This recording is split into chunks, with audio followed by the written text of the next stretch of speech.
পশ্চিমবঙ্গে নির্বাচনী তালিকার বিশেষ নিবিড় সংশোধন শুরু করার আগে নির্বাচন কমিশন এই বছরের ভোটার তালিকার সাথে 2002 সালের ভোটার তালিকার তুলনা শুরু করেছে, যখন রাজ্যের সর্বশেষ সংশোধনী অনুশীলন পরিচালিত হয়েছিল।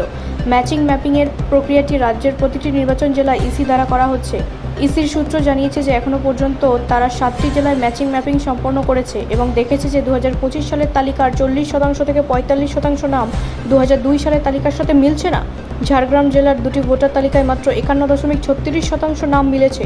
7টি জেলার মধ্যে সর্বনিম্ন, যেখানে কালিম্পংয়ের পার্বত্য জেলায় ম্যাচিং ছিল সর্বোচ্চ 65.27%, আলিপুরদুয়ারে এটি ছিল 53.73%, কলকাতা উত্তরে 55.35%, মালদা 54.49%, পুরুলিয়া 61.29% এবং মেদিনীপুর 62.94%।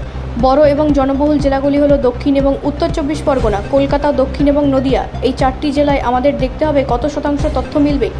এটি তাৎপর্যপূর্ণ হবে, একজন ঊর্ধ্বতন নির্বাচন কমিশন কর্মকর্তা বলেন। বিহারে, যেখানে এখনও পর্যন্ত এসআইআর পরিচালিত হয়েছে, সেখানে সর্বশেষ ভোটার তালিকাটি 2003 সালের তালিকার সাথে তুলনা করা হয়েছিল, যখন সেখানে সর্বশেষ সংশোধনী অনুশীলন করা হয়েছিল। 2003 সালের তালিকায় যাদের নাম ছিল না তাদের সকল তালিকাভুক্তির জন্য নথিপত্রের একটি তালিকা জমা দিতে হয়েছিল, যা সম্ভবত বাংলায়ও বাস্তবায়িত হবে।